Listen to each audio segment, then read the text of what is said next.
الأنبياء والمرسلين أما بعد فأعوذ بالله من الشيطان الرجيم بسم الله الرحمن الرحيم پڑھیے الصلاة والسلام علیک یا رسول اللہ الصلاة والسلام علیک یا رسول اللہ الصلاة والسلام علیک یا حبیب اللہ الصلاة والسلام علیک یا حبیب اللہ الصلاة والسلام علیک یا نبی اللہ الصلاة والسلام علیک یا نبی اللہ وعلى آلك وأصحابك يا نور الله وعلى آلك وأصحابك يا نور الله نويت سنة الاعتكاف نويت سنة الاعتكاف اللہ رب العزت کے آخری نبی مکی مدنی محمد عربی صلی اللہ تعالی علیہ وآلہ وسلم نے ارشاد فرمایا جو مجھ پر درود پڑھنا بھول گیا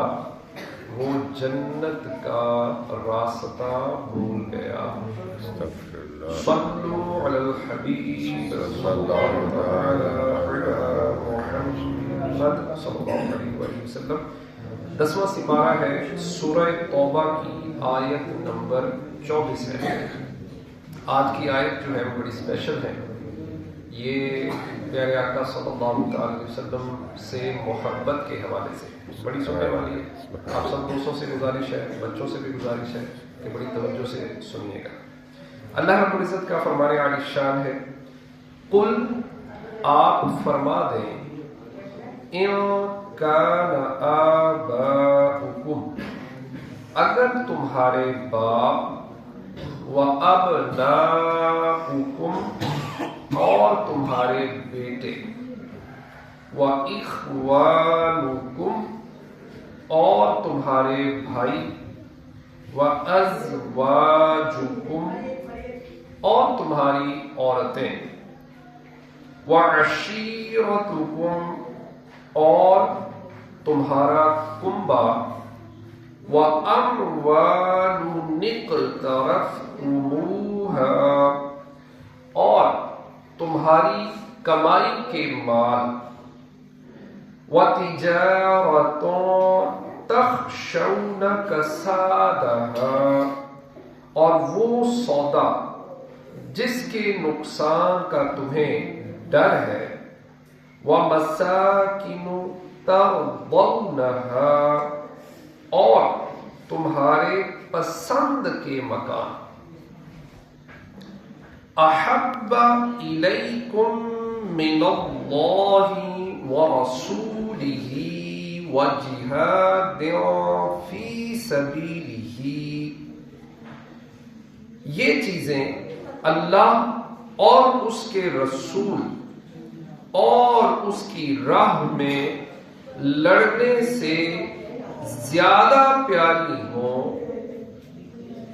فَتَرَبَّصُوا حَتَّى يَأْتِيَ اللَّهُ بِأَمْرِهِ تو راستہ دیکھو یہاں تک کہ اللہ اپنا حکم لائے وَاللَّهُ لَا يَهْدِي الْقَوْمَ الْفَاسِقِينَ اور اللہ فاسقوں کو راہ نہیں دیتا.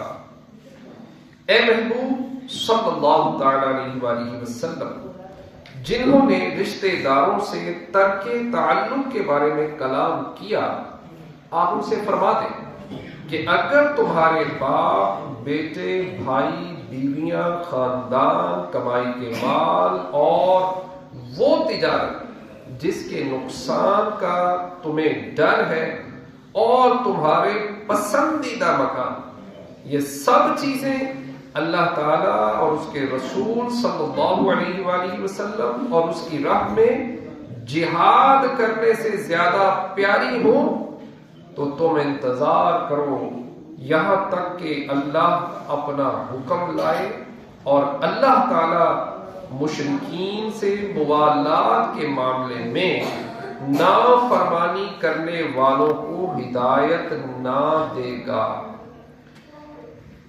پیارے اسلامی بھائیوں نبی کریم صلی اللہ تعالی علیہ وآلہ وسلم فرماتے ہیں تم میں کوئی مسلمان نہ ہوگا یہاں تک کہ میں اسے اس کے ماں باپ، اولاد اور سب آدمیوں سے زیادہ پیارا نہ ہوں۔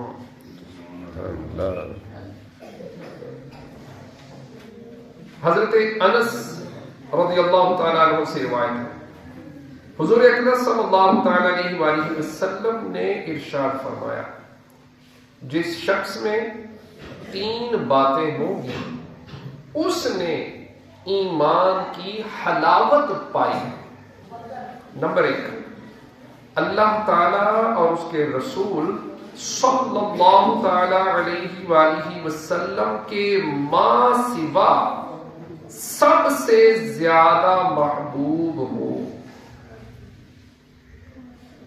اللہ تعالیٰ ہی کے لیے کسی سے محبت کرے، کفر کی طرف لوٹنے کو ایسا برا جانے جیسے آگ میں ڈالے جانے کو برا جانتا۔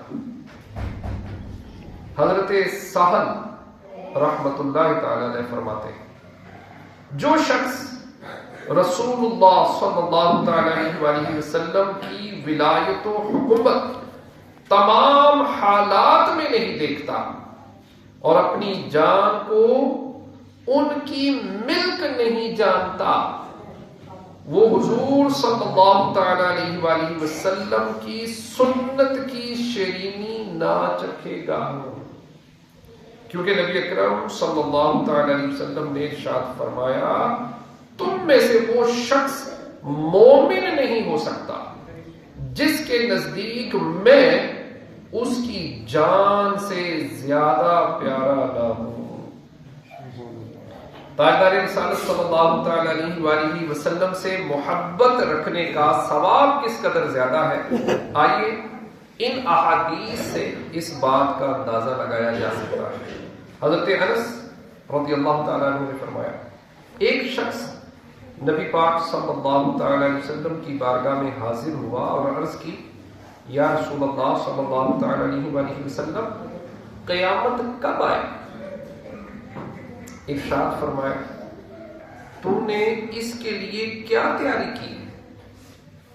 اس نے عرض کی، میرے پاس اس کے لیے نہ نمازوں کی کثرت ہے، نہ روزہ ہے اور نہ ہی صدقہ ہے، لیکن میں اللہ تعالی اور اس کے رسول صلی اللہ تعالی علیہ وآلہ وسلم کو سب سے زیادہ محبوب رکھتا ہوں۔ تب آپ صلی اللہ تعالی علیہ وآلہ وسلم نے ارشاد فرمایا، تو اس کے ساتھ ہے جس کو تو محبوب رکھتا ہے۔ سبحان اللہ، اللہ اکبر، اللہ اکبر۔ حضرت ثوبان رضی اللہ تعالی عنہ تاجدار رسالت صلی اللہ تعالی علیہ وسلم کے ساتھ بے پناہ محبت رکھتے تھے، انہیں جدائی کی تاب نہ تھی۔ ایک روز چہرہ بڑا بدلا ہوا، رنگ اڑا ہوا، نبی پاک صلی اللہ تعالی علیہ وسلم نے دریافت فرمایا کہ آج رنگ کیوں بدلا ہوا ہے؟ عرض کیا، نہ مجھے کوئی بیماری ہے نہ درد ہے، سوائے اس کے کہ جب آپ صلی اللہ تعالی علیہ وآلہ وسلم سامنے نہیں ہوتے تو انتہا درجے کی وحشت اور پریشانی ہو جاتی ہے۔ جب آخرت کو یاد کرتا ہوں تو یہ اندیشہ ہوتا ہے کہ وہاں میں کس طرح دیدار پا سکوں گا۔ آپ اعلیٰ ترین مقام میں ہوں گے اور مجھے اللہ تعالیٰ نے اپنے کرم سے جنت بھی دی، تو اس مقام عالی تک رسائی کہاں ہے؟ اس بات پر اللہ کریم نے یہ آیت نازل کر دی، کون سی؟ اور جو اللہ اور رسول کی اطاعت کرے تو وہ ان لوگوں کے ساتھ ہوگا جن پر اللہ نے فضل کیا، یعنی انبیاء اور صدیقین اور شہداء اور صالحین، اور یہ کتنے اچھے ساتھی ہیں۔ پیارے اسلامی بھائیوں، بات کو سمیٹتے ہیں کہ جو انسان اللہ پاک اور اس کے پیارے حبیب صلی اللہ تعالی وسلم سے محبت کرتا ہے، اس کے محبت کی کچھ علامات بھی ہوتی ہیں۔ وہ بندہ پیارے آقا صلی اللہ تعالی وسلم کی پیروی کرتا ہے۔ اب محبت ہے، پیروی نہیں ہے، یہ کیسی محبت؟ یعنی اس کی ایک مثال دیجیے کہ اگر کسی سے پوچھا جائے کہ پیارے آقا صلی اللہ علیہ وسلم سے محبت ہے، جی ہے، تو پیارے آقا صلی اللہ تعالی علیہ وسلم کی سنتیں کیوں نہیں سجاتے؟ آپ کی سنتوں پر امامہ شریف ہے، داڑھی مبارک ہے، ٹھیک ہے، یہ کیوں نہیں سجاتے؟ تو اس پر آ کر پھر اس بندے کی محبت پتہ چل جاتی ہے کہ یہ کیسی محبت ہے۔ یہ کیسی محبت ہے کہ جو اس کے اندر کی شے ہے وہ اس کو اس محبت پر غالب نہیں ہونے دیتی۔ کیسی محبت ہے یار؟ پھر یہ دعویٰ ٹھیک نہ ہوا۔ داڑھی رکھنے پر بندہ آئیں بائیں شائیں کرتا ہے اور منہ سے دعویٰ کرتا ہے کہ مجھے محبت ہے، تو پھر یہ دعویٰ ٹھیک ہے؟ ہرگز نہیں، یہ دعویٰ تو ٹھیک نہیں ہے کہ نبی پاک صلی اللہ تعالی علیہ وسلم سے محبت کا دعویٰ اور آپ کی سنت پر عمل سے کتراتا ہے۔ تو پیارے اسلامی بھائیوں، محبت دلیل کے ساتھ، محبت ہے تو پھر داڑھی مبارک سجاؤ، محبت ہے تو امامہ شریف سجاؤ، محبت ہے تو نماز آپ کی آنکھوں کی ٹھنڈک ہے، اس کو اپناؤ۔ تو پیارے اسلامی بھائیوں، اللہ پاک ہمیں عمل کی توفیق عطا کرے اور ہمیں پیارے آقا صلی اللہ تعالی وسلم سے والہانہ عشق و محبت عطا فرمائے، آمین، بجاہ خاتم النبیین صلی اللہ تعالی وسلم۔